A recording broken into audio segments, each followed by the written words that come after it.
Peace, peace, peace, world. What is going on? Welcome to another Substantial Weekly. My name is Substantial, and I'm always happy to see y'all, man. Thanks for tuning in.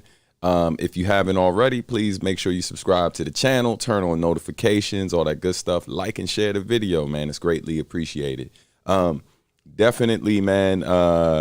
Happy to see everyone up in the chat, whether you're watching on YouTube, those of you watching on Twitch.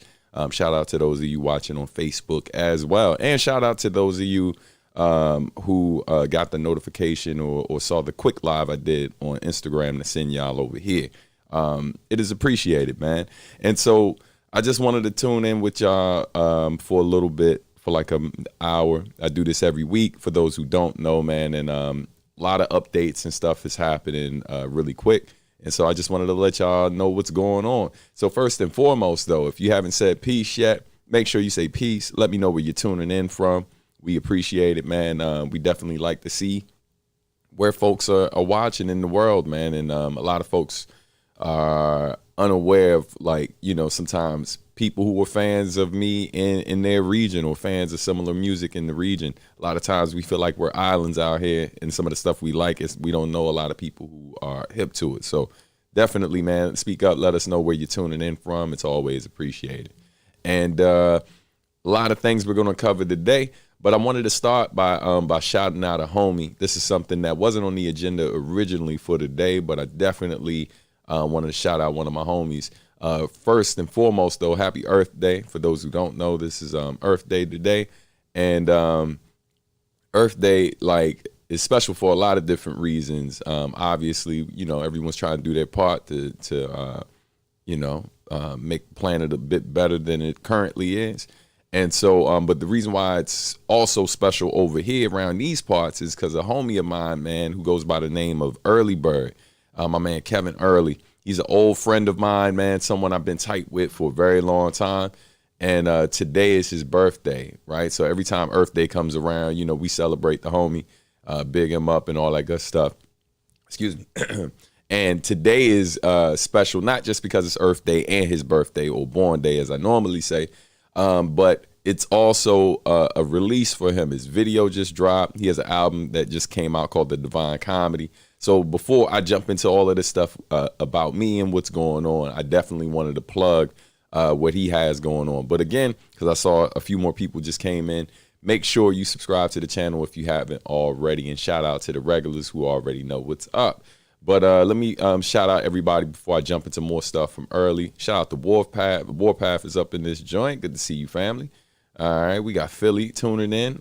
Peace, Soul Tiger. What's going on? We got Charlotte in the building. All right, Last King Saint. Good to see you up in this joint. Tommy Hackett. Peace, peace. Shout out to the regulars. All right, from New York right now, trucking. That's what's up, man. All right, be safe out there, brother. All right, and we got Chile in the place. My man Michael Left. Always good to see you up in here as well. Word. All right, and please don't forget to subscribe to the channel, like the video, all that good stuff. I promise I won't say that too much more. I know I said it like 11 times. But yeah, man, so my homie Early, I just wanted to get y'all hip real quick. Another reason why I'm bigging him up, man, you might have saw it. If you subscribe to my YouTube channel already, you probably saw the post that I did earlier this morning about his video, man. Let me go ahead and share what it looks like, because dude, it's awesome. And his stuff, man, is like, I mean, he's very honest in his music, man, and it's he does a lot of good work and stuff, working with other people who've dealt with like mental illness and stuff. That's something he's very passionate about, so I have a lot of respect for the brother. But this is just a quick glimpse of his music video. I just wanted to show y'all what it is. The song's called Patience. His name's Earleybird, and this is the teaser here. The reason why I'm pointing out the video in particular, man, is because my wife, who has been doing a lot of film work in the last few years, man, she had the opportunity to direct his video, and it was shot by the homie Nick Fullen. Both of them worked on the Your Greatest Weapon video.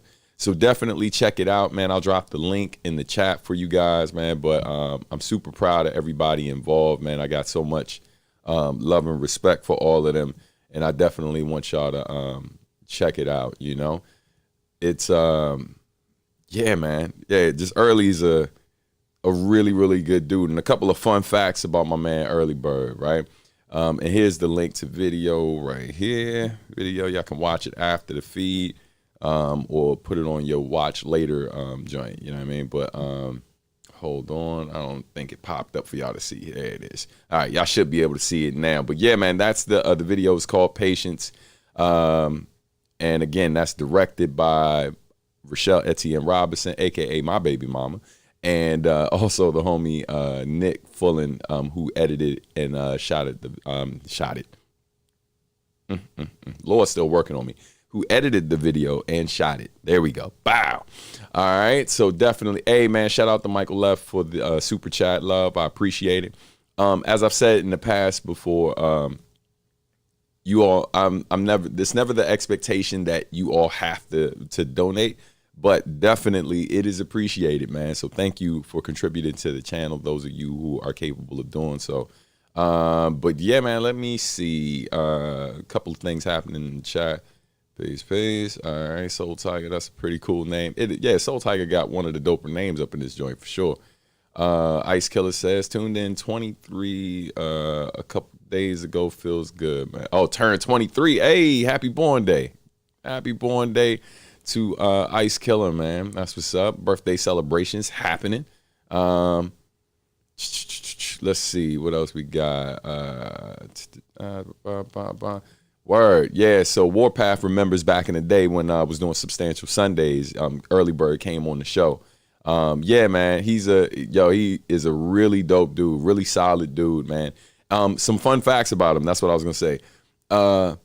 His last name's Early. Really is Early. He's never late. He's never on time. He's always early. In real life, whenever we link up, he's usually there before I am.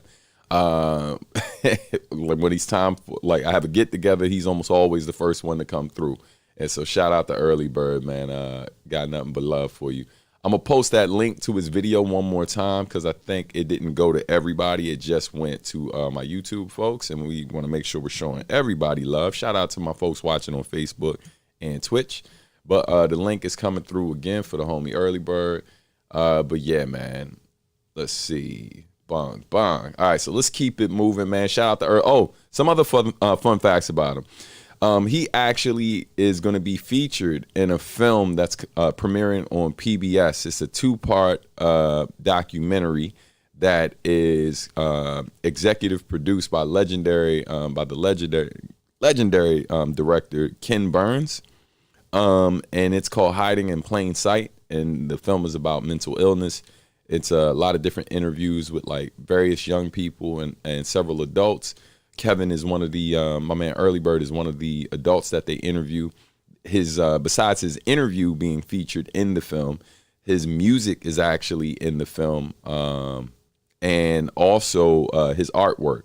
So another fun fact, Kevin Early is also the brother who did the cover art for my album Substantial Burns. So yeah, you know what I mean? So shout out to Early again, man. Love that dude. Word. And again, happy birthday, happy born day to him and Ice Killer, man. That's what's up. Yeah. So let's keep it moving, family. Lots to talk about. Some reminders I want to throw out there too, man. You know, for those who don't know, shout out to a recent homie who was inquiring about the new vinyl that's out right now and has been out for a while. But I just wanted to remind you all that, you know, Animal Arithmetic is still available on vinyl. We do have limited copies of it, so I wouldn't wait too long to grab it because what's going to end up happening is you're going to miss out, and then you're going to see it being resold for like 3 times the price. So if you haven't picked it up already, please do so, man. You know, it's a great album. The vinyl is quite sexy. I'd like to think so. It's pretty sexy. It's beautiful. You know what I mean? But yeah, man, definitely check out the vinyl if you haven't already. You know, it's let Let me get these shots up here so you can see it. For those who haven't seen it already, man, you know, it's and it's also eco-friendly vinyl. It's made by this company called Green Vinyl Records. Obviously, they make more than green vinyl, but the vinyl is actually green in that it uses less energy. They don't use any PVC to make it. It's better for the planet. And they have quicker turnaround times than a lot of companies because, unfortunately, a lot of people aren't aware that they exist. So, you know, so less people are using them to press vinyl. But definitely, I think the world would be a bit better if more people started placing vinyl orders with them as opposed to some of these other companies. I'm not mad right now, mainly because the quicker turnaround time.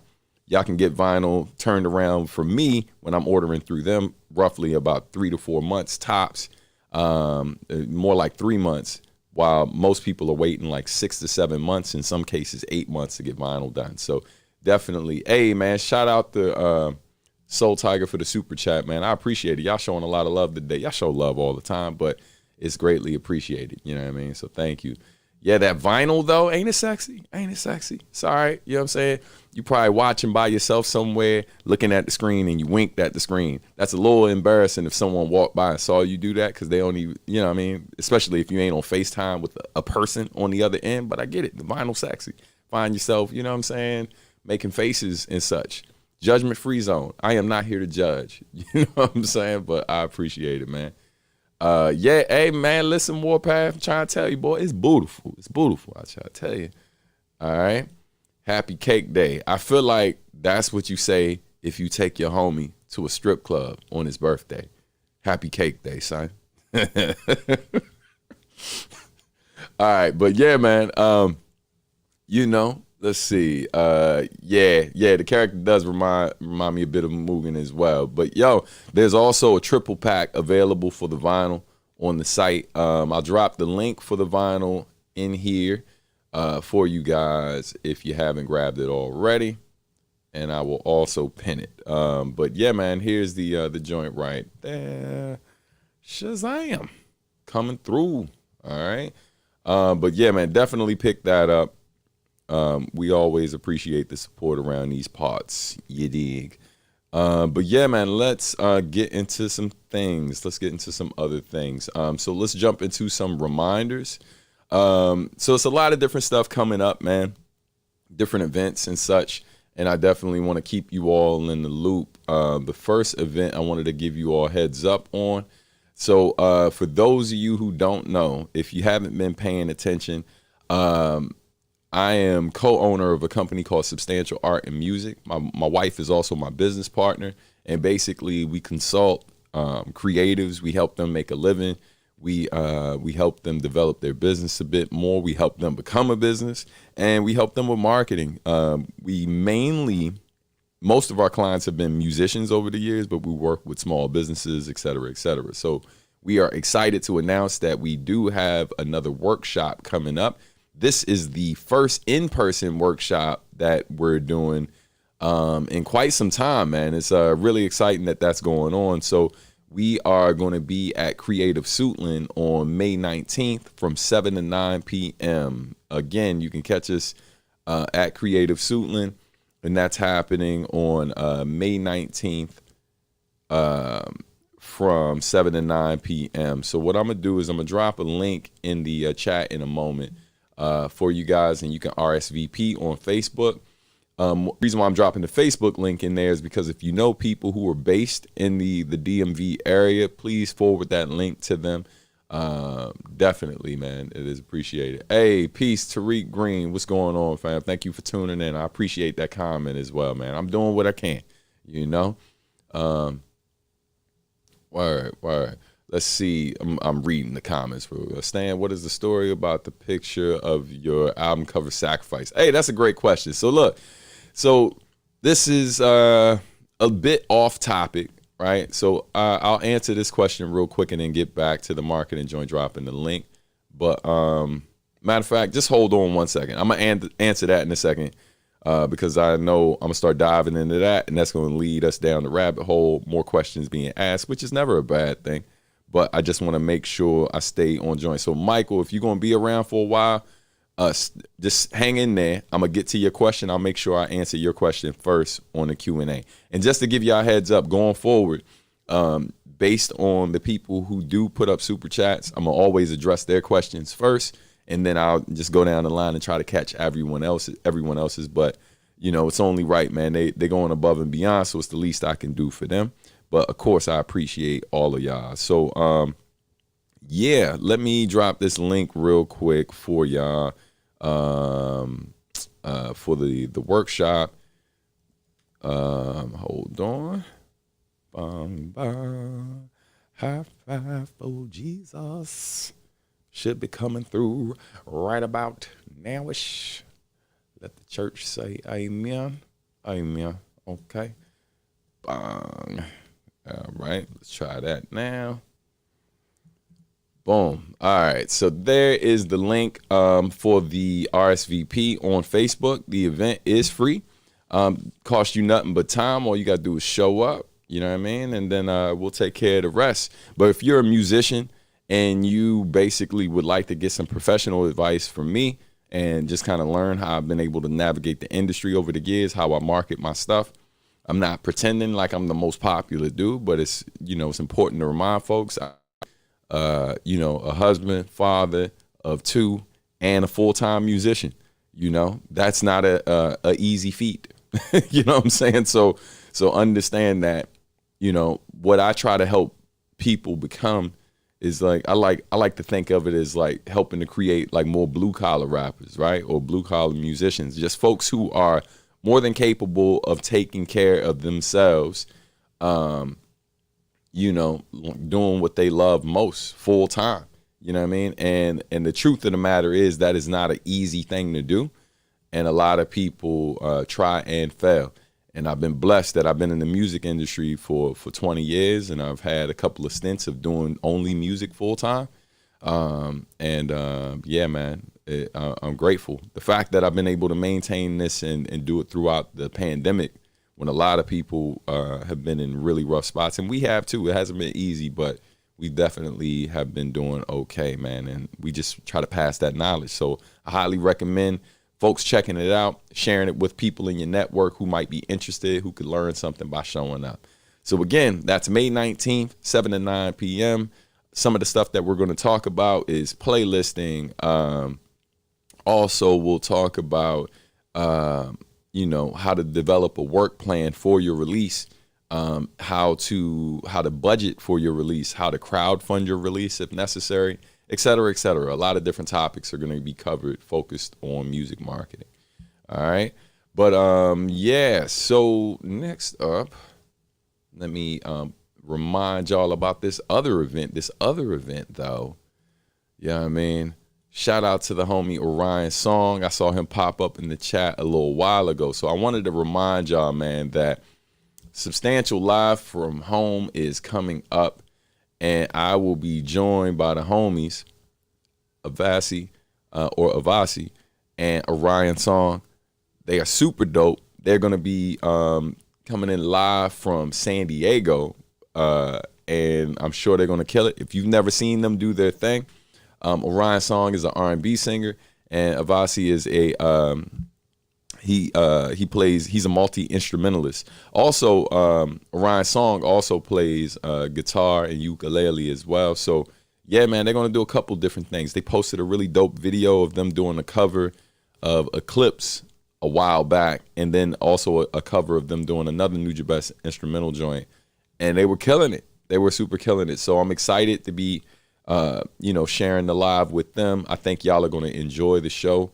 Definitely, man, if you haven't set your reminders yet, please do that so you don't miss it. It's going to be a lot of fun.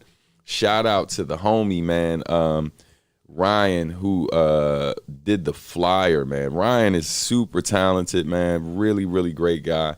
And he laced this, he did the illustrations that you see in the flyer. I actually did the layout for it, but he did all the illustrations that you see. Super talented dude, and he's a good guy from Maryland. You know what I mean? You already know. So yeah, man, excited to be rocking with them. I think y'all are gonna enjoy the show. And of course, I'm gonna be debuting, performing Beautiful Work live for the first time. So working real hard at committing that to memory and stuff. Almost got it. Couple more days of work. We should be good money. You feel me? And let's see, go through this chat because I haven't looked in a while. I might have missed a few joints. I'm always gigging during these events, but I definitely recommend tuning in for the workshop, everyone. Yeah, for sure, man. Shout out to Orion. Orion, stay working, you know. Just missed the music marketing part. So, hey, listen, Blackheart, just go through the, just click on that link and you can RSVP on Facebook. You're in the area, so you definitely don't want to miss that, man. Come through, get some tips. Definitely help you out with the business. All right, yes, sir. Let's see. Am I going to perform beautiful work? I believe I just answered that, but I missed your joint. I am planning to perform beautiful work. All right. Let's see. Hold on. I think it was another question I missed. As a guy who graduated in graphic design, hold on. It won't let me do your joint. But Warpath said, as a guy who graduated in graphic design, I have to say those are some damn fine logos. Hey, man, thank you, man, for complimenting the work. You know, be out here working, putting in a little. So thank you, Tommy, for stamping what he said. Yes, ukulele is such an underrated instrument. Shout out to all of the students I've worked with over the years who spend who spent so much time online playing ukulele or walking through the hallways of whatever school I worked at playing ukulele. You know what I mean? It's always dope to see. I definitely can't miss that. Nah, you don't want to miss that, Tariq. It's gonna be dope. Let's see. Trying to grab all of these joints before we keep it moving. And the regular already know that you are black of all trades, man, and it's a domino effect carried throughout your family. Yes, indeed, man. Hey, I appreciate that. Thank you, family. All right. Regular's definitely already hip. All right. Already looking forward to it. Yeah, man. So definitely tune in. That is going to be happening the last Friday of the month. And that's the plan for the rest of the year, man. Already got next month's guests lined up. Sorry for the late announcement for the Live at Home this month. It was partly because, you know, we were still trying to secure the act that's happening the performance that's happening next month was originally going to be this month's performance, but had to push it to next month. And that's why, you know, I hit up the homies Orion and Avasi to do it. And I already was planning to holler at them, but I spoke to my other man first. So I was waiting to see what he said because I was going to holler at them about next month. But yeah, so the guest for next month is going to be Malcolm Jackson. And I talked to Mega Ran as well. Mega Ran is down to do one. Hopefully, if his schedule still allows him to do it, he's going to be doing the one maybe in June. And May, I have a guest in mind. They would be an in-studio performance. I just got to confirm with them. We briefly talked about it. They haven't confirmed. So Substantial Live from Home is still going throughout the rest of the year, for sure. Ain't nothing changed, regardless if we back outside or not. Even if you see me go on tour, I'm going to be touring. But like on that last Friday of the month, there will be a Live from Home online for everybody to see. Because when I tour, not everybody gets to make it out to the places that I toured, because sometimes I don't make it to your city. So don't worry, I got you, son. I'm out here. You know what I mean? I feel you. All right. So let's keep it moving. Let's do something a bit different. We're gonna start the Q&A, but I'm also gonna play some music for y'all. You know what I mean? Let's switch that up. Bong bong. So yeah, man. As I mentioned before, I was going to preview some new music for y'all. I've been cooking per usual, you know, just trying to make some goodness. And I made this beat recently that I kind of like a lot. And I bumped into the homie C King.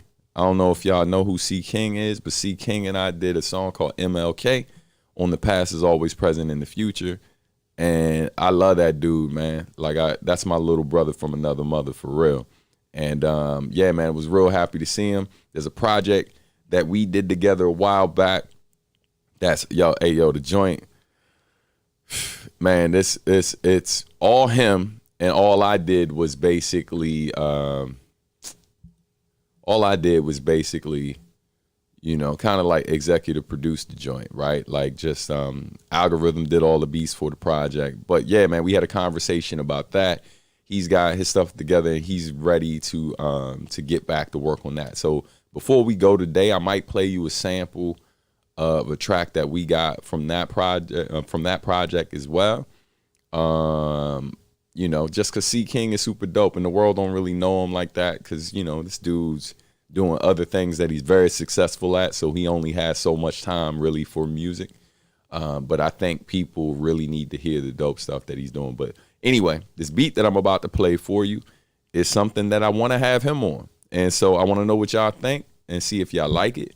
It's a little upbeat and feel good. It's a soulful joint. So yeah, man, it's a super rough, so it's mainly a loop. It changes a bit later, but I'm going to just let it ride, all right? So here we go.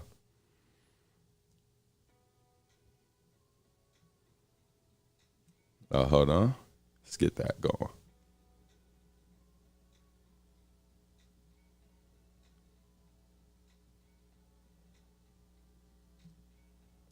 Hold on 1 second. A little technical difficulty. Boom. There we go. Let's try that again. All right. Exclusive.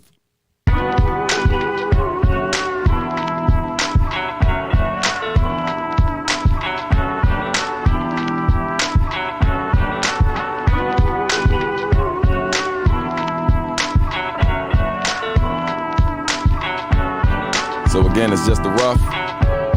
I'ma holler at my man to add the bass line to the joint. But yeah, it's gonna be crazy.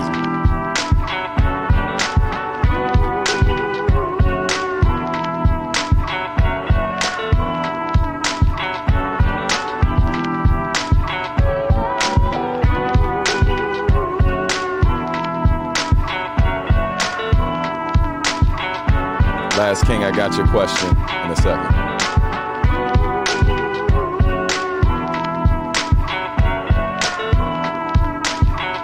Let me know what y'all think of the beat in the chat.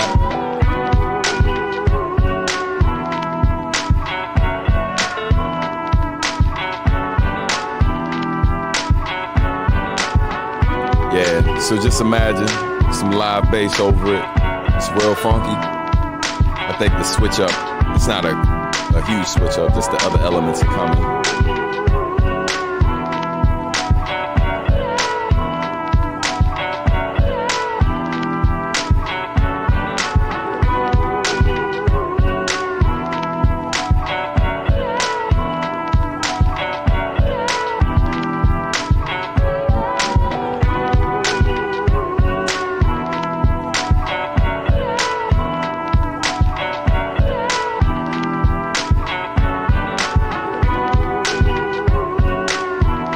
Glad y'all feeling this joint, man.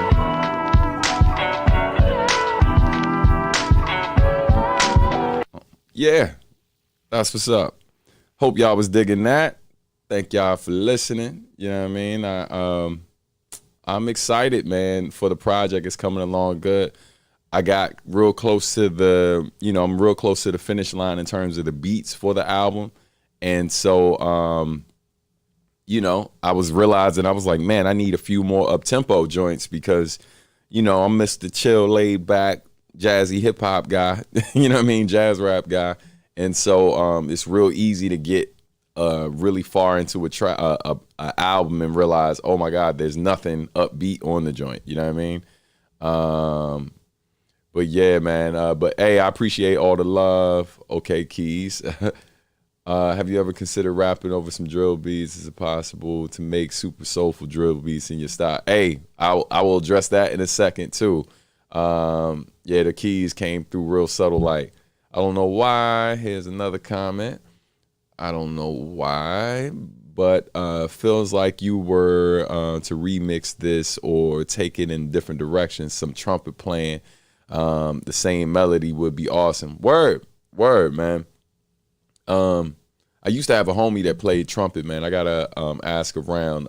I do know another trumpeter. At one time I was building with brother who plays trumpet for Jill Scott. But all right, man, let's jump into these questions. try to get everything answered. I got back up a little bit. So first question was from Michael Leff.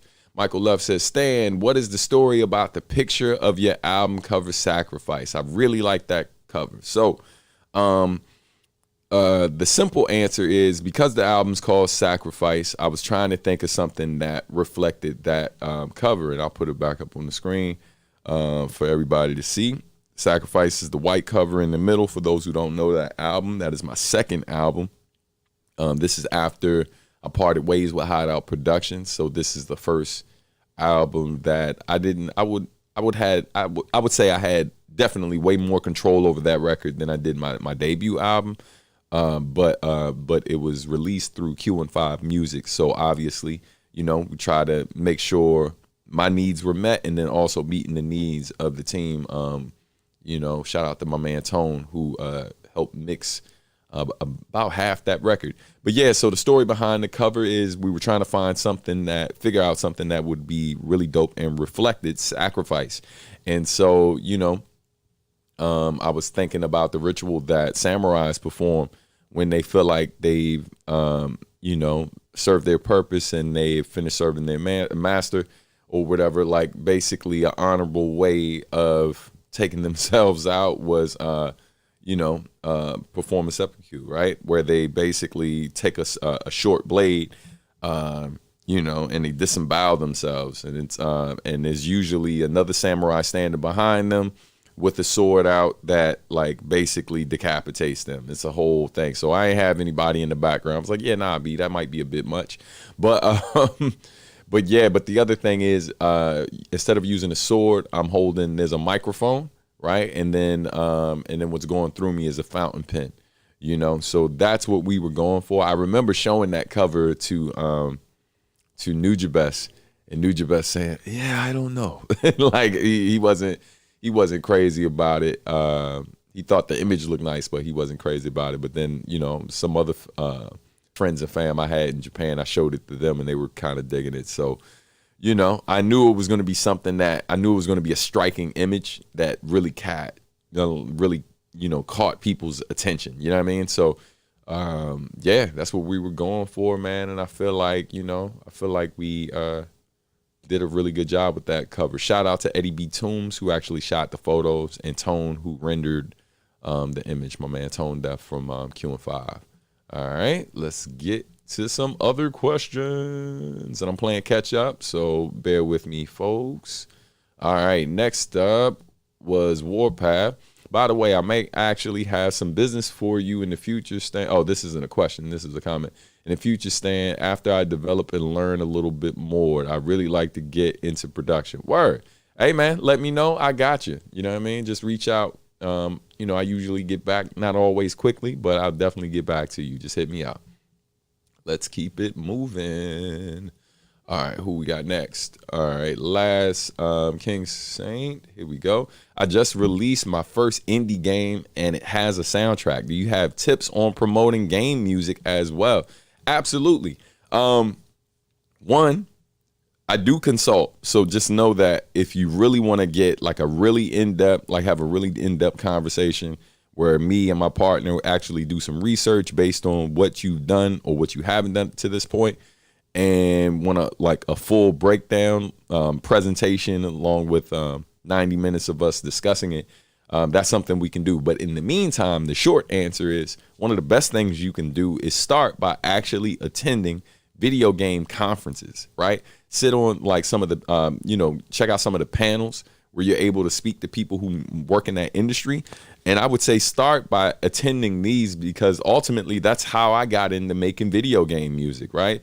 Like I spent some time there, rubbed some elbows with folks, shook some hands, kissed some babies. I ain't kissed no babies, but I basically met different people in the industry, started to have different conversations, and people gave me a opportunity to actually start creating music. But now the thing I learned, that promoting it is very different, right? Like what you're ultimately going to have to do is do some research into different websites or like tastemakers, people who are curating playlists and things like that, that specifically focus on game music.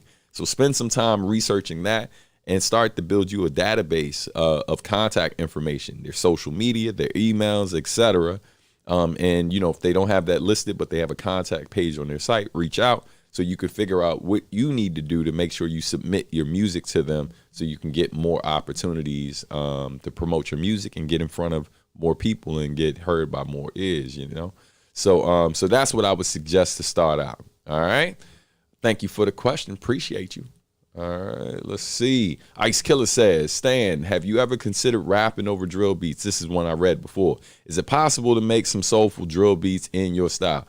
Listen, if I feel it, I will rap over it. You know what I mean? So I'm not going to say no, right? Like I just really need to, like, I love percussion. I love drums and stuff because they give me ideas to rhyme in different ways and create other patterns. So that's exciting to me, and I'm definitely down to experiment.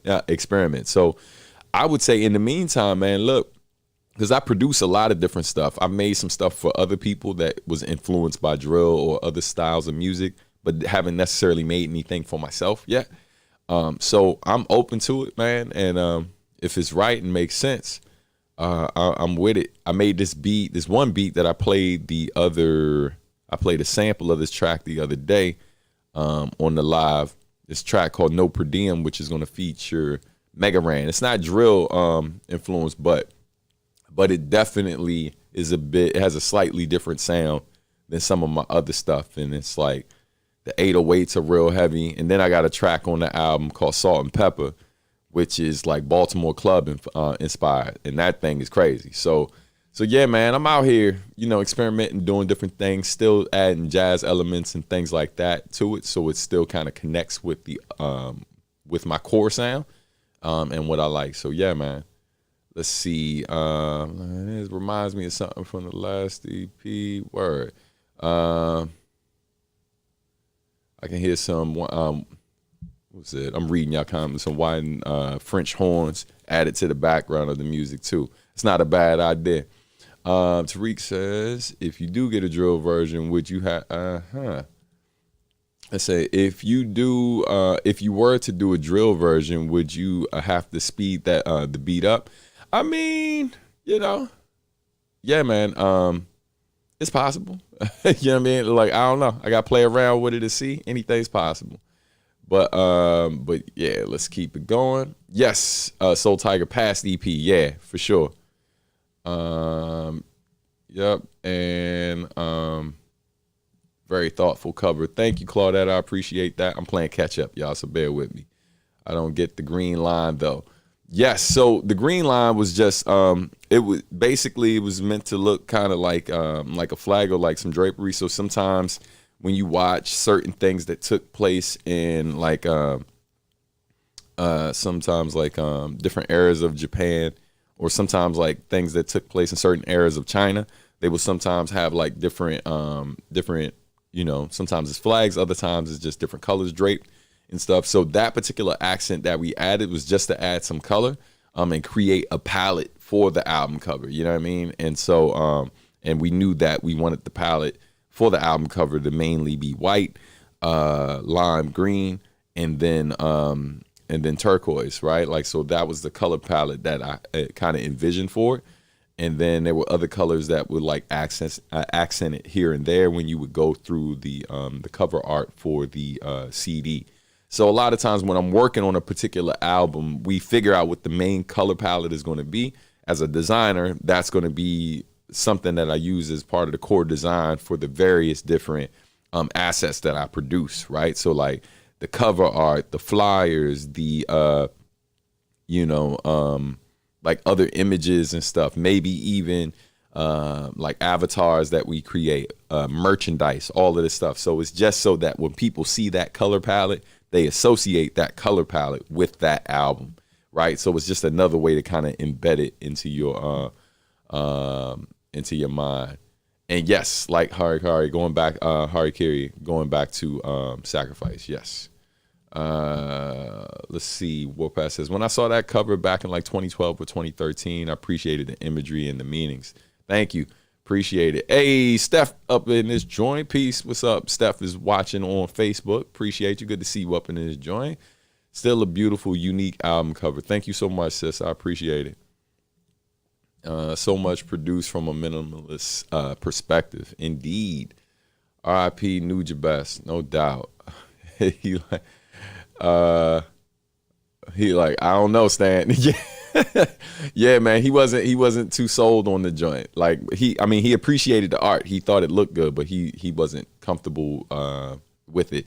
And I get it, man, because like as a black man, you know what I mean, as a black person, you know, like we talk about appropriation a lot, like how people take from our culture so much.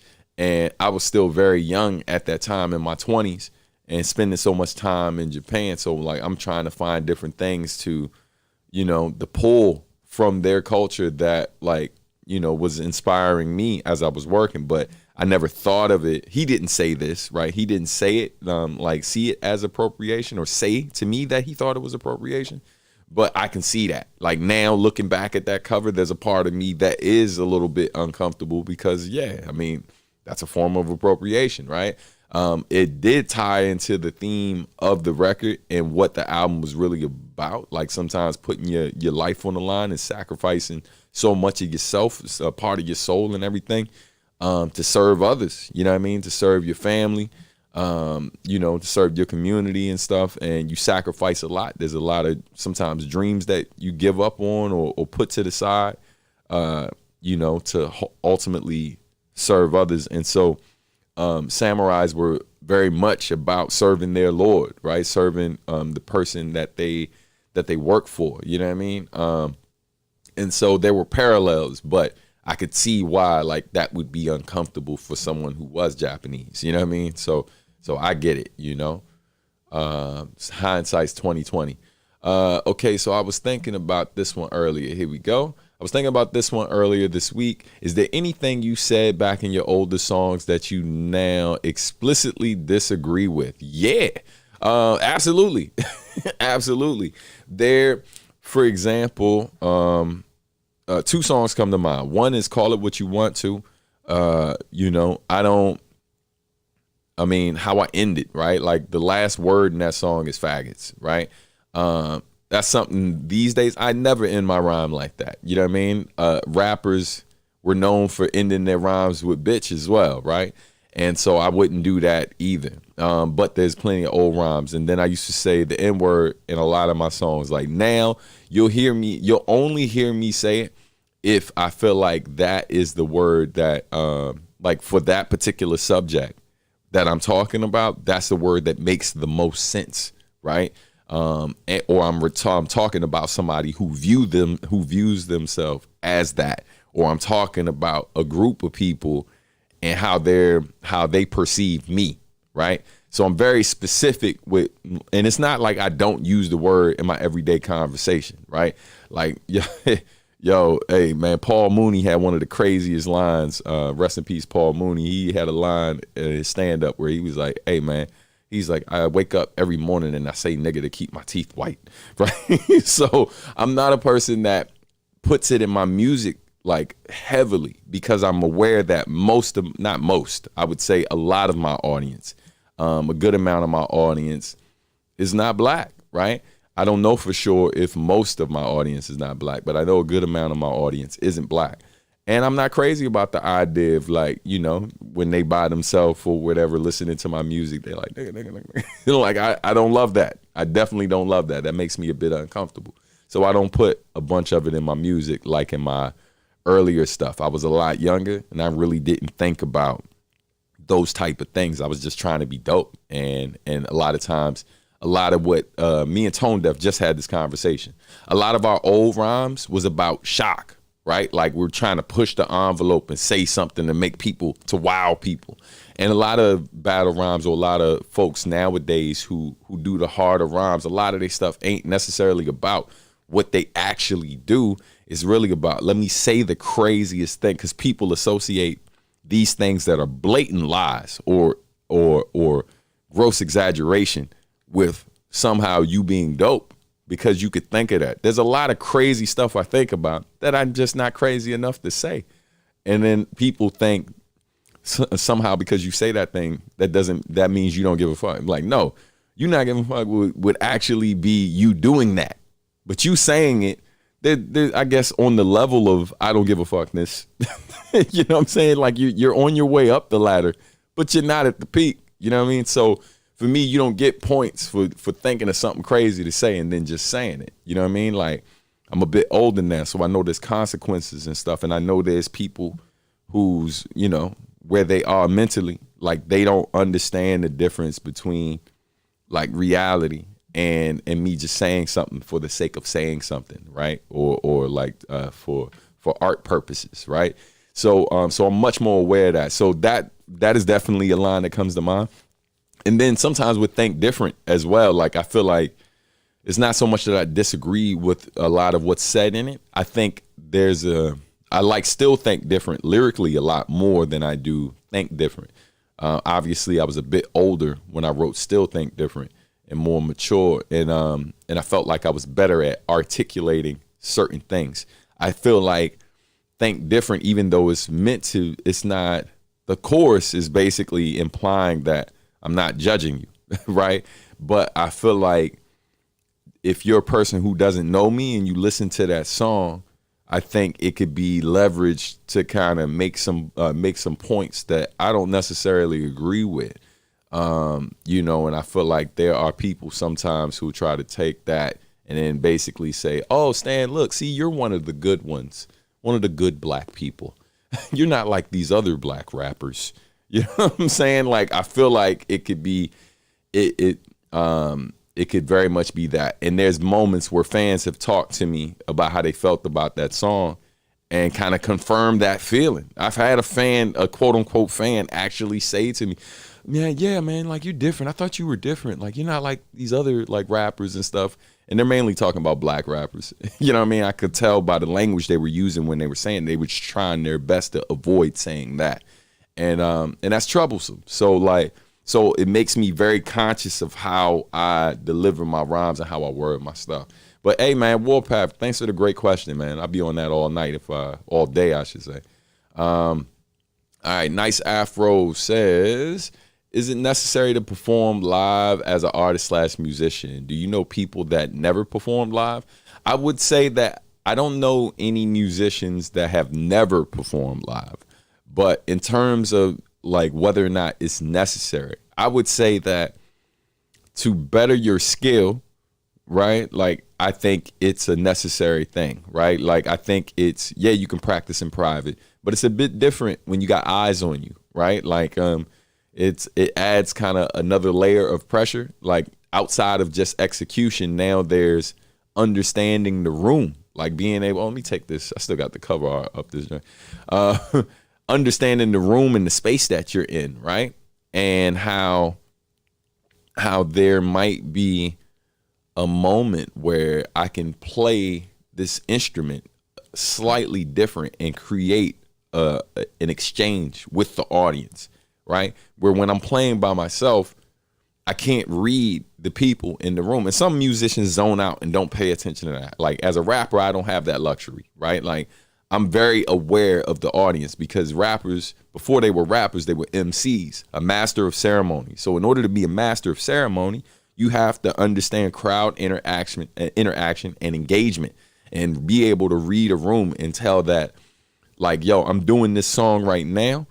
And while I'm doing this song, I see that when the song dropped, like, for example, some of my chill songs that y'all love to listen to when it's just y'all and the music, when I do it live, folks are hype in the beginning. When the song drops, everybody goes bonkers. They go ape shit, right? Like, but then a minute into it, the room is changing. Like it's like dying down, and the energy is slowly just it's becoming a bit too chill. And that's why a lot of times for certain songs I don't do the whole songs. I just give you like a few minutes of it, 2 or 2.5 minutes of it, maybe 2 minutes.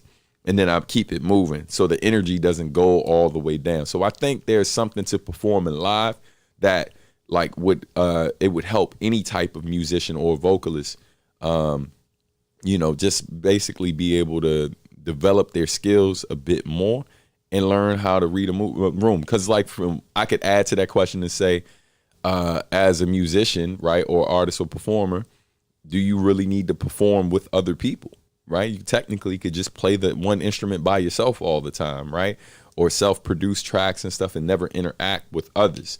But then there's something different about an exchange of playing with people who are present. Same thing with rapping, right? Like me being able like to play off the words that another artist is delivering, or being able to back certain vocals, or they say a particular vocal and when I back it, I change my tone, right? Or extend the word or whatever to create like another dynamic and stuff, that something a bit more interesting. So there's so many things you learn from interacting with others that I would say if I'm teaching you about like how to be a better artist, I'm absolutely going to put you in a situation where you got to present it live. You know what I mean? Because the live, there's nothing that beats that. Part of the reason why I continue to do the live from home is because even though there is no audience like in the space that I'm in, like I'm trying to get myself to the point like I have a big TV in the studio where I can see the chat, because that way I can know how people, the type of energy I'm getting like while I'm doing it. So that serves as an audience. It's basically me keeping my sword sharp. So when I do go out and do shows like the one I did yesterday at Prince George's Community College, I can adapt to the energy in the space and learn how to change it and make it do what I need it to do. So I get what I need and the audience gets what they need.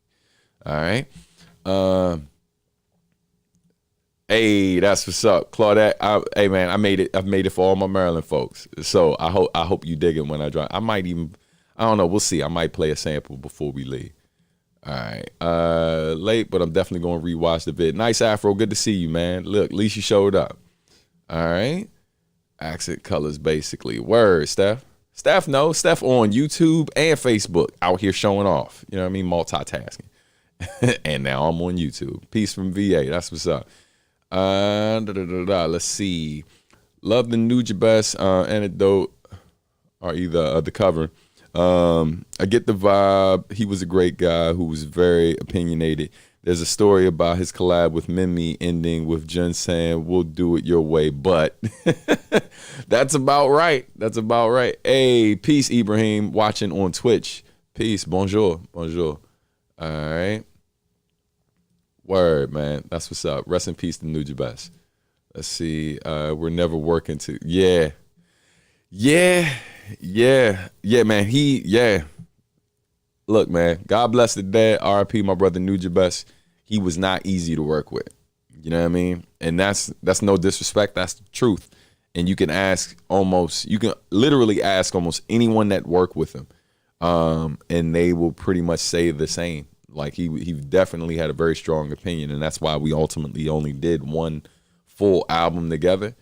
And because we were working on a second album before I basically was like, yeah, nah, I can't do this. I can't do this again. Yeah. So let's see. Reading the comments, catching up. Kind of want to hear that story, Tommy. Do you have a link or anything to it? Yeah, feel free to drop that in there for folks to check out.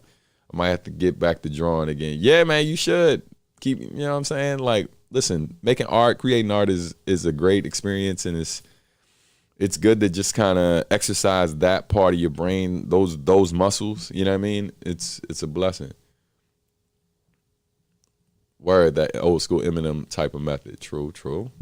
Yo, gotta head out. Hey, everybody clap it up for Orion's song, man. We looking forward to seeing you do your thing next week, family. Definitely see y'all next week. All right, peace.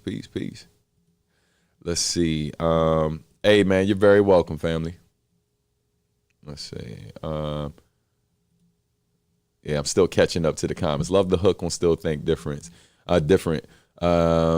The ones who showed me what you were about way back when. That's what's up. Thank y'all, man. I appreciate it. I don't know about everyone else, but Follow the Master would keep me hyped throughout the whole thing. That's what's up. Hey, man. Yo, yeah, Follow the Master is one of those, like, for example, there's a very small amount of songs of mine that I do the entire song live. And if you pay attention, Follow the Master, that's one of those songs that I do live, because it's basically, and shout out to Warpath for pointing that out. So Follow the Master, right? Because of the beat and how it moves, it's a song that, and it's funny, the songs that I do the entire songs of live, they're almost rarely ever my most popular songs. Like Follow the Master right now is killing on Spotify. I got added to shout out to my man over there, Marvelous, the brother who added it to the Skate Shop playlist, man. But yeah, so right now that track is doing like between 1,200 to like 1,700 plays a day right now. It's killing. And you know, it's not a new track. It's been around since 2015. So but it's one of those tracks that even though it's not one of my more popular tracks, live, it doesn't matter if you know me or know that song or not. The energy of it just makes people hype.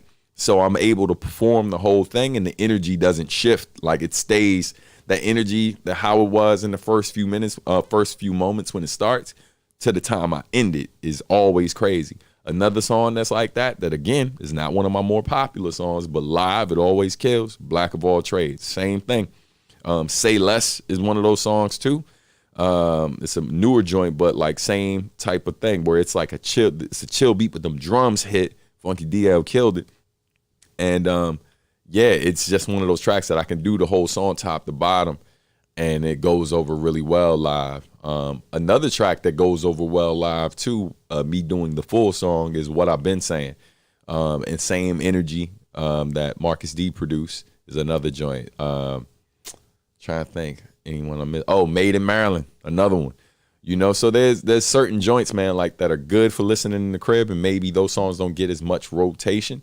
But live, those songs do the job. They do the job, you know. Let's see. More comments. Hey man, the chat is popping. I appreciate y'all, man. Music sounds totally different when composing it in solitude versus when you play it for folks, even if you were playing the same exact song in the same room. That's real. That's a very real statement. All right. I got to drop for a meeting. Love listening to the insight behind the music you make. Hey, thank you so much, Last King Sang. I appreciate it. Hopefully it's not the last time we see you for one of these updates. All right.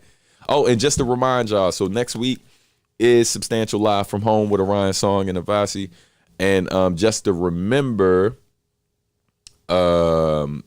make sure that you remember to set your reminder, but also remember that no Substantial Weekly on the day of the live from homes, because it would be 2 lives in a day, and I ain't doing that. So so make sure that you tune in for the live from home next week, but I won't be live during the day. All right. Let's see. I missed it. I was out getting my driver's permit. It's all good. As a person who's moving to Maryland, is Baltimore really that bad? So listen, man, Baltimore as a city is like any other major city in this country, right? There are nice places, really nice places, beautiful places you can take the family and never hear about any bad thing that's going on unless you watch the news, right? And then there are places that aren't so great. You know what I mean? And so I love Baltimore. I got a lot of love for Baltimore. That's where my father's side of the family is from. You know, I got so much family there who I love dearly. And, you know, I can say that, man, listen, I've spent plenty of time there. I've spent a lot of time with folks there. And knock on wood, man, nothing bad has happened to me or my immediate family. But I definitely, you know, I used to work in alternative schools and programs in Baltimore. So I know about the other side too. You know what I mean? I know about the wild stuff and that happens there. And it absolutely is really rough in certain parts. But depending on what type of person you are and where you're going to spend your time, and obviously, you know, where you fall, like in terms of like where you are financially, like where you can afford to live, where you ultimately spend your time. That makes a huge difference. If you're depending on what part of town you're in, you're not hearing about or you're not witnessing certain things happening. But absolutely, there's not a city in this country. There's not a city, a major city in the United States that doesn't have the exact same problems that Baltimore has if you go to a certain part of town. Whether we're talking about Chicago, whether we're talking about LA, even if you're talking about San Fran, there's like little pockets of San Fran or Oakland that aren't so great. And there's other parts where there's $1 million homes, right? Seattle, same shit. You know, like whether we're talking about Florida. Hey man, I'm blessed to have been able to travel a lot of different places. I remember when we went to Vancouver, Canada. When we were driving into the city, I'm like, Jesus Christ, this city is beautiful. When we pulled up to the first hotel they booked for us, I was like, oh nah. And every dude that I was on tour with, like we all lived in the hood at one point in time in our life. So when we pulled up, we was like, oh, this shit is a setup. Like, nah, we about to get got. We gonna finish this show 2 or 3 o'clock in the morning, roll up in this joint with a pocket full of money. Man, listen, we gonna get stuck up in the parking lot, my dude. Like, I ain't doing that shit. So like, but like, yo, when we pulled up, like we knew. We was like, man, all the beautiful things I saw pulling into the city, and then we got to this one little corner that was crazy. And then when we finished the show that night, we came outside of the club. And it was a ridiculous amount of people outside the club. And I thought it was just the audience spilling out into the street. At least 20 people in the crowd of people who was outside were homeless, right? And I ain't saying they were bad people and nothing like that. But like one of the things I learned later on that like at that time, this was many years ago, Vancouver had like the highest homeless population in North America. But when you see it on TV and see it in certain movies and stuff like that, or you just look it up for tourism, it's a beautiful city, and you would never know that. So every city, I said, there's a long ass answer to basically say every city has its challenges and stuff, and Baltimore is no different. You know, but so definitely just, you know, be mindful of where you are, man, and you pay attention. There's certain parts of town that you shouldn't be in at certain times of night. That's all I'll say. All right. It says another question from Final Watcher. Also, would you remix any Samurai Champloo beats? As far as the beats are concerned, I mean, maybe, but I have rapped over some of the beats. I got a whole mixtape out there called Substantial versus Samurai Champloo that you could definitely check out. That Steph already plugged because she is awesome. Yeah, definitely check out my Bandcamp and look for Substantial versus Samurai Champloo, and you can hear me rapping on those beats. All right. I always like how, right. Yeah, man, we say it like we're saying the magician's name, Maryland. We don't really say Maryland. I didn't start saying Maryland until I lived in New York for like 10 years, and I got tired of people asking me to repeat where I was from. That like gets real annoying because people in Maryland, they know what I'm saying, right? And it's wild when people correct you, like, no, it's Maryland. Well, nigga, it's actually spelled Maryland, if you want to be technical, if we're going to do that. You know what I'm saying? So, you know, but nobody says that. That's true. I feel like Chicago has gotten worse all around since I left, though, unfortunately. Yeah, man, it's tough out here, man. It's crazy. All right. Where I live, everybody uses only Spotify or YouTube to play music. I use Tidal and SoundCloud. The question is, what platform is better for you to make profits? Great question. Thank you very much. The 2 best platforms to support me financially. Number 1, Bandcamp, right? I don't make any money from the streams that people do on Bandcamp. However, if you purchase my album, right, I get 85% of those profits. You know what I mean? In some cases, 80%. So it varies, right? And on top of that, if you buy a digital album, Bandcamp pays me within 2 days, right? If you buy physical merch, I get that money instantly almost, right? Within seconds, sometimes minutes. Now, if you stream my music on any platform, Tidal included, if you stream my music on any platform, it literally takes anywhere from earliest 2 to 3, sometimes as long as 5 months before that money pays out to me, right? And on top of that, those plays, Spotify, it's it's less than a quarter of a penny per play. Tidal is 3 times that. So if you are streaming and you use Tidal, definitely stream the hell out of my music. It's greatly appreciated, right? But hey, man, I don't really tell people where to listen, but if you want to really support me and know that support is making a difference in my career, definitely Bandcamp is hands down one of the best places to do it. And Bandcamp allows you to sign up for my mailing list, so I can send email updates directly to you. I can't do that on any other platform. You know what I mean? Bandcamp also has a subscription feature. So for those who don't know, some of y'all do Patreon, but if you want to do it on Bandcamp, you can literally sign up for Bandcamp, $5 a month, $60 for the year. Most of that money comes directly to me, goes directly into my bank account. And that's a way you can sustainably support me. And you literally get a download of everything that I drop. Like the moment you sign up for $5 a month, everything that I've ever done is available for download or gets added to Bandcamp streaming platform where you can stream it on your phone. And on top of that, you get 20% off for other merch. And there's stuff that I add exclusively to Bandcamp that you get access to as well. All right.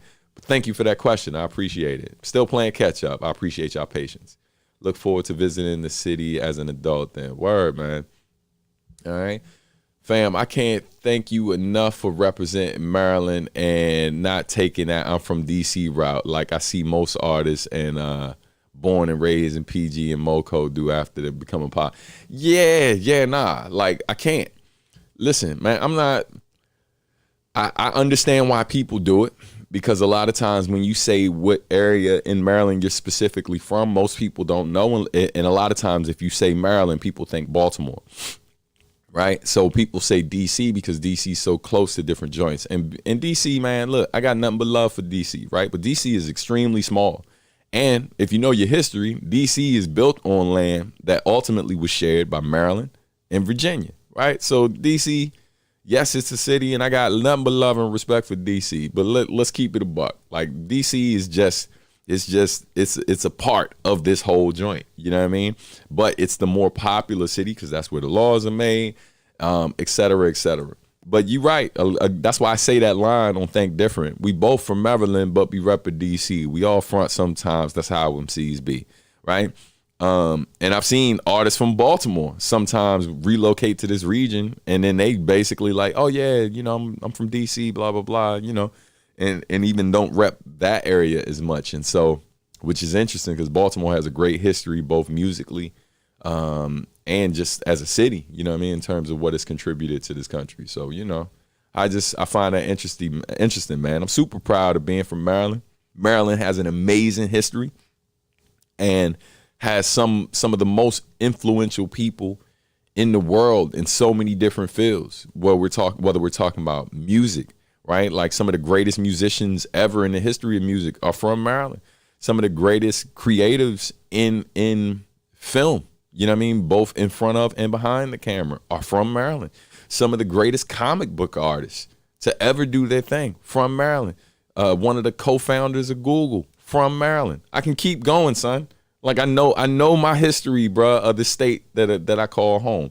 And, you know, and to keep it a buck, I may reside in Alexandria, Virginia now. My wife is a VA girl, and like any good husband, compromise is real. And, you know, and the school system where we moved to was much better than the school system in the region where I wanted to live in Maryland. So we made a decision for our girls.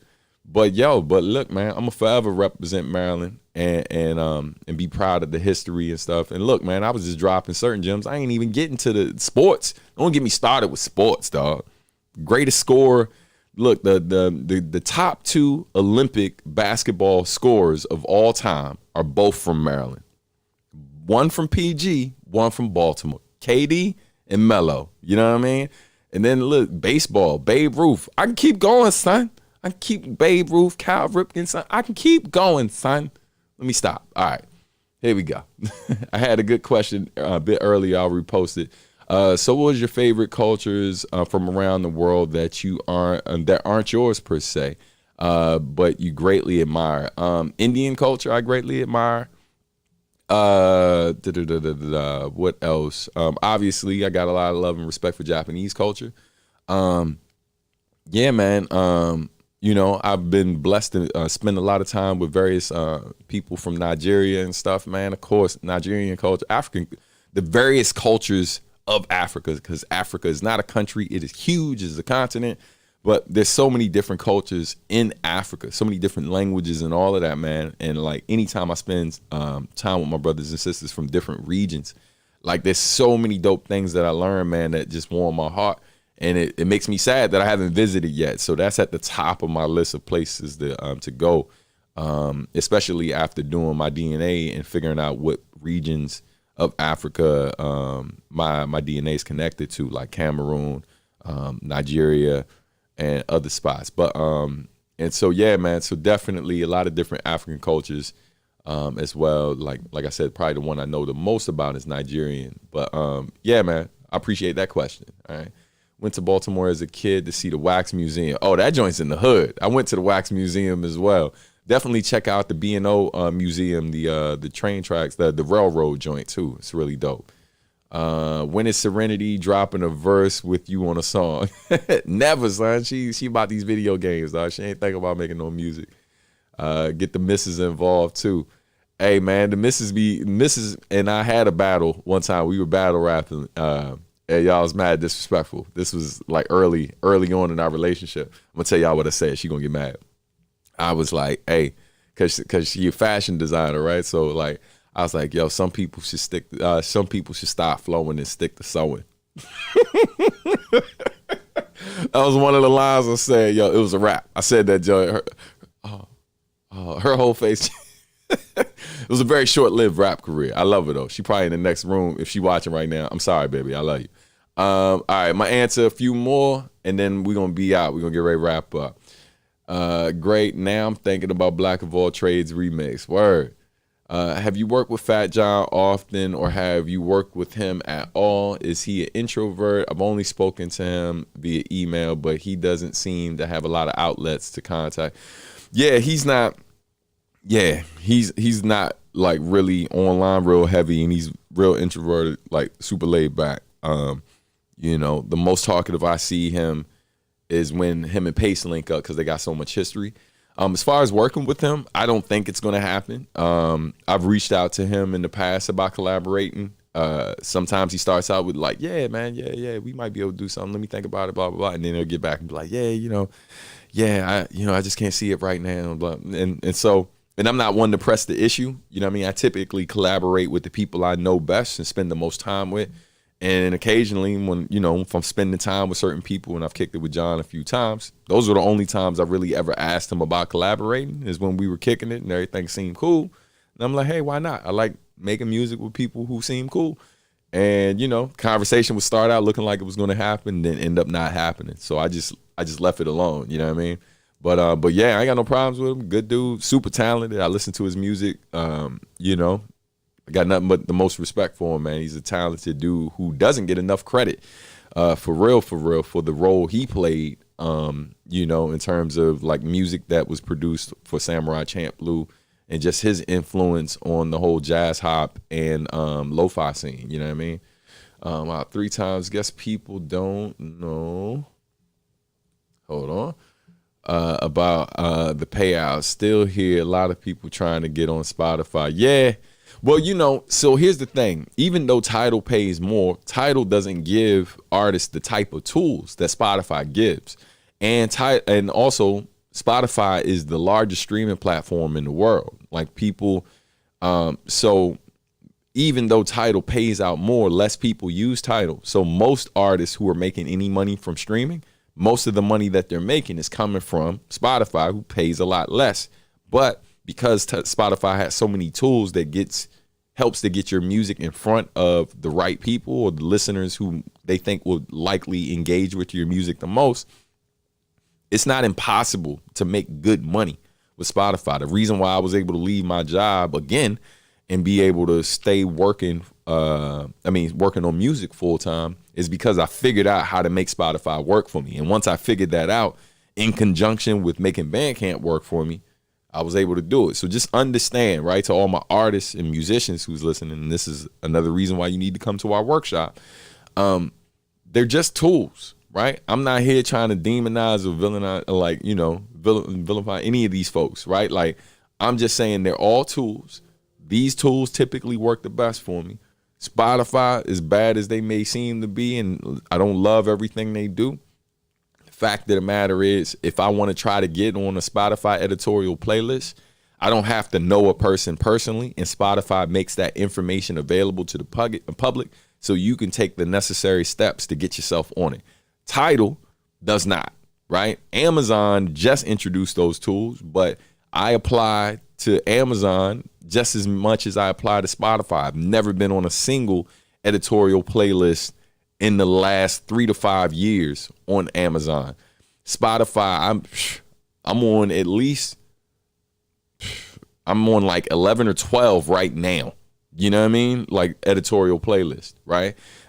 Several of which I applied. I mean, I submitted my music to get on, and I made it. It don't happen all the time. There's more times that I don't get on than I do, but it is possible. If Tidal did the exact same thing, because Tidal's more popular in some smaller countries, right? They could literally be helping lift musicians out of poverty if they gave us the tools to be able to access their editorial playlist, or at least be able to submit directly to them without knowing someone there. You know what I mean? Or having an inside connect that could plug you in. And so, yeah, so while Tidal might seem great on the surface, the fact of the matter is they could be doing more. You know what I mean? Now, are they? I don't know. But like, bro, I got to send the email to my distributor and go through a whole process to even change my picture and update my information on Tidal, where most services, not most, but a lot of services will allow me to do that directly. You know, so, you know, it is what it is. Most of your newest stuff I bought through Amazon Music, and I've always wondered if you got like a notification or receive money right away. Yeah, I never receive it right away. It takes a while to process, but Amazon does pay more than Spotify, so I appreciate it, man. Thank you. I definitely appreciate that support. Guess I'll be playing Beautiful Work on Spotify for a while. So yeah, and here's something to know about the algorithm too. It's important that when the music comes out, not only y'all play it, right? The more you listen to it all the way through, the more you run it back and stuff like that. I'm not just telling you to put our songs on loop like that, but those things, those early listens affect our chances of landing on like editorial playlists, but not just editorial, but the algorithmic playlist. So stuff like Discover Weekly, which helps get artists a lot of extra streams. If you land on there, that's solely based on how much the core audience who knows what's up is actually engaging with the music and sharing the content and, you know, all of that. So keep that in mind too. I believe in educated consumers. Y'all make all the difference in the world. Warpath says, I want to travel the world, but Maryland's definitely high on my list of states to visit. Hey, if you ever make it out, let me know. I will give you a list of places to visit that make it a really great experience. You want your history, there's lots of great places to go. Harriet Tubman has a museum in Northern Maryland. And there's a lot of great stuff. The Baltimore Aquarium is beautiful. So many different joints I can name, man, but I'm gonna cut it short. Let's see. Soul Tiger says, I purchased many of your past music on Google Play Store, but I believe YouTube bought that Google service. Are you still able to profit from your past music, including Bob Alloy joints? Yes, I am. I own over 90 or 95% of my catalog. So anytime you stream or purchase my stuff, it's going to me. There's only one of my albums, solo albums, that I don't own, and that one is Home Is Where the Art Is. So that money is pretty much going to Mellow Music, and the only money I make from that stuff is publishing, right? Publishing, sound exchange, stuff like that, because that album has to make back what is owed. And I tried to buy that album back from them, and Mello wasn't trying to do that. So it is what it is. You know what I mean? I ain't tripping.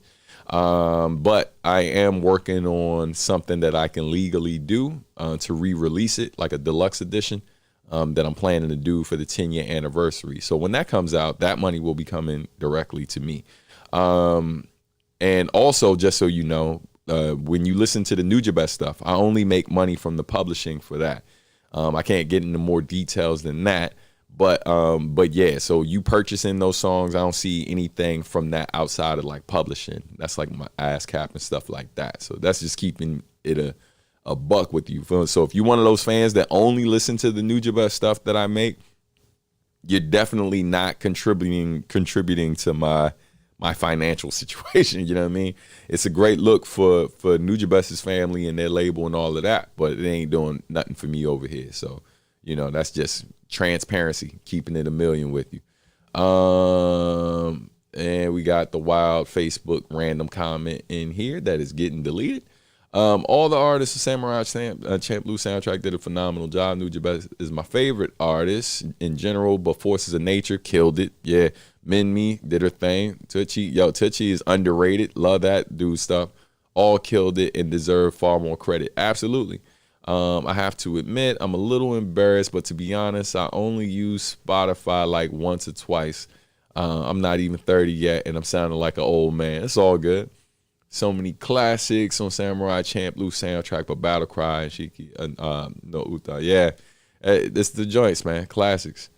But hey, so I gotta get out of here, man. I appreciate y'all so much. Thank y'all so much for watching. Definitely, man. If you haven't picked up the vinyl yet for Animal Arithmetic, once again, please do that. Link should be pinned at the top if you're watching on YouTube, and for everybody else, you can see it in the chat. But thank y'all so much for the continued support, man. I will catch y'all next week for the live from home. Make sure you set your reminders for that. Shout out to everybody who donated via the super chat today. That makes a huge difference, man. And I appreciate that support. I know y'all don't have to do it, but I'm super grateful when y'all do. So thank you so much. But on that note, man, I'm going to get out of here. Y'all be easy. Take care of yourselves, man. Peace, everybody. Love y'all, man. Hey, appreciate that. Thank you, man. I'm glad you had fun. All right. Peace, peace, peace. Y'all are welcome, yo. Everybody's welcome. Hey, Frank, you can always go back and watch it, man. And I appreciate you. And if you ask any questions in the comments when you rewatch it, I'll try to get to it whenever I can. Love you too, Steph. Y'all be good, yo. You be good. Peace, peace, peace, peace, peace, peace, peace.